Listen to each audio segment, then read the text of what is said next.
Let's talk about target marketing, building relationships with your audience.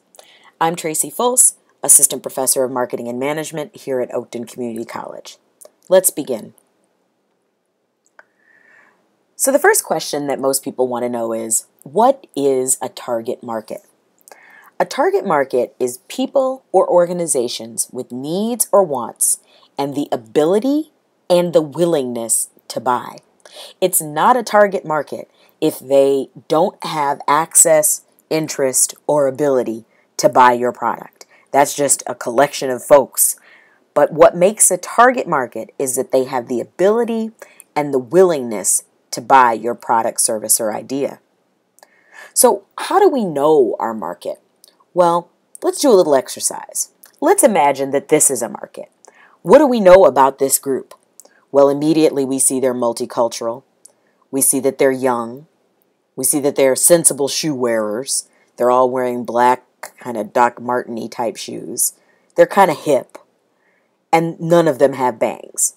That's what we know about this market almost immediately by looking at them. But is that the kind of data that would really allow us to be more effective in inspiring them? The question is, what is the basis for successful segmentation? How do we go about it? There are 4 components. 1, the market needs to be substantial. There need to be enough of the people in the market in order for you to be profitable. 2, it needs to be identifiable or measurable. I need to be able to figure out who they are and what collects them together. 3, they need to be accessible to me. It doesn't matter if somebody is selling fantastic sandwiches in Dubai right now, because that's not accessible to me, so I'm not a part of their market. And then finally, that market needs to be responsive. I need to be able to drive them to my product, service, or idea. So the next question is, how do I go about segmenting my market? Well, there's lots of ways one can segment a market. 1, you could do it by geography or geodemographically. People in rural areas have different wants and needs than people in urban areas like New York.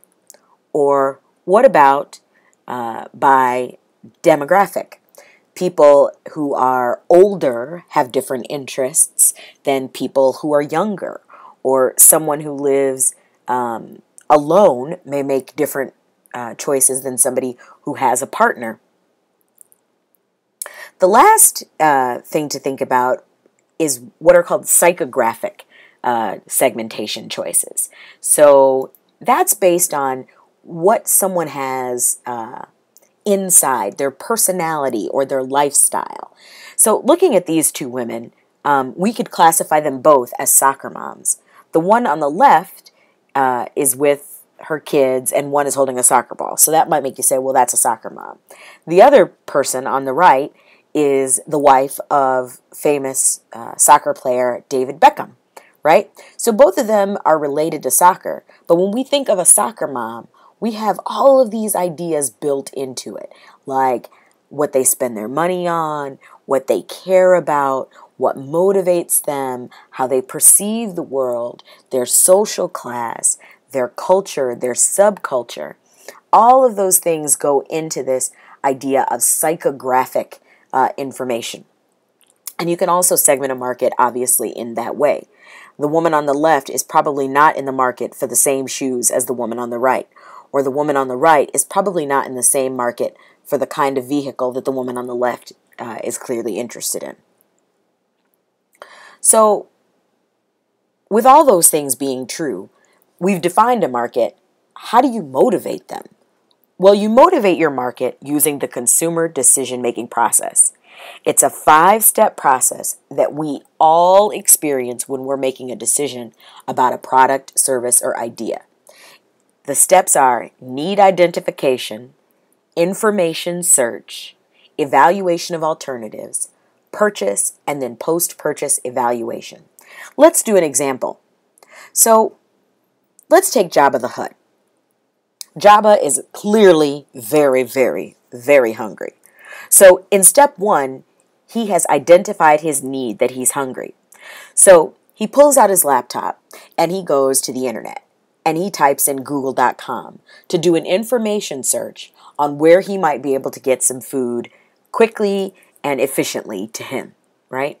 So then he evaluates his alternatives. He makes a list of pros and cons.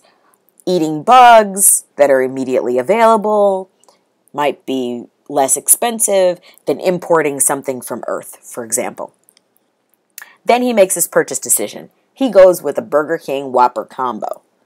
And then at the end, he evaluates the success of his sandwich with a giant burp. I would suggest that he's satisfied.